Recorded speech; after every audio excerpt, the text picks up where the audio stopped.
Hello everyone, আসসালামু আলাইকুম। সবাই কেমন আছেন আপনারা? আজকে আমার লাইফের প্রথম ব্লগ ভিডিও বানাচ্ছি। প্রতি রবিবার আমরা ঘুরতে বেরোই, তো আজকের এই সানডেটা আমি আপনাদের সাথে শেয়ার করব। আমরা সুরাটে থাকি আর আমাদের এই রবিবারের ছোটখাটো ঘোরাঘুরির গল্প আপনাদের ভালো লাগবে আশা করি। সুরাটের রাস্তায় ঘুরতে বেরোনোটা বেশ আনন্দদায়ক। আপনাদের সাথে এই সুন্দর সন্ধ্যেটা শেয়ার করছি। আমরা চলে এসেছি একটি ছোট মলে।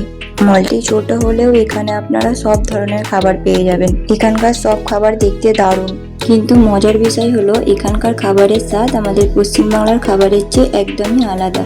অনেক কিছু ট্রাই করতে গিয়েও আমি মাঝে মধ্যে অবাক হয়ে যাই। আপনারাও কি নতুন জায়গায় গিয়ে এমন অভিজ্ঞতার মুখোমুখি হন? হলে অবশ্যই জানাবেন। চলুন মলটির ভিতরটাতে আপনাদের ভালোভাবে ঘুরিয়ে সবকিছু দেখাই। মলটি ছোট হলেও এখানে সব ধরনের খাবার পাওয়া যায়, ছোট থেকে বড় সবারই পছন্দের খাবার পাওয়া যায়। এই মলটিতে এর আগেও আমি অনেকবার এসেছি।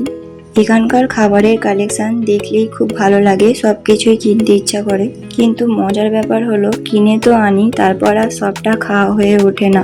এখানকার খাবারের স্বাদ আমাদের পশ্চিমবাংলার খাবারের চেয়ে একদমই আলাদা। দেখতে অনেক সময় আমাদের পরিচিত খাবারের মতো হলেও টেস্টের ক্ষেত্রে একদমই অন্যরকম। আজকেও কিছু খাবার ট্রাই করার জন্য নিলাম, দেখা যাক আমার পছন্দের সাথে মেলে কিনা। চলুন মলটির উপরে একটু ঘুরিয়ে দেখাই সেখানে কি কি আছে। তবে হ্যাঁ, নতুন নতুন খাবার এক্সপ্লোর করতে আমার দারুণ ভালো লাগে। এখান থেকে নতুন কিছু নিয়ে নিলাম ট্রাই করার জন্য। প্রথমে দেখুন বিস্কুটের কালেকশন, কত রকমের যে বিস্কুট এখানে। এদিকে দেখুন সস, বাটার আর জুসের কালেকশন গুলো কি দারুণ ভাবে সাজানো। জুসগুলো দেখলেই খেতে ইচ্ছা করে, তবে স্বাদের ব্যাপারটার জন্য নেওয়া হয় না। এদিকে রেডিমেড সব তৈরি জিনিস এগুলো। আজকের মতো এই মলে ঘোরাঘুরি এখানেই শেষ। আজকের এই মিনি ব্লগটি কেমন লাগলো? ভালো লাগলে লাইক দিয়ে পাশে থাকবেন।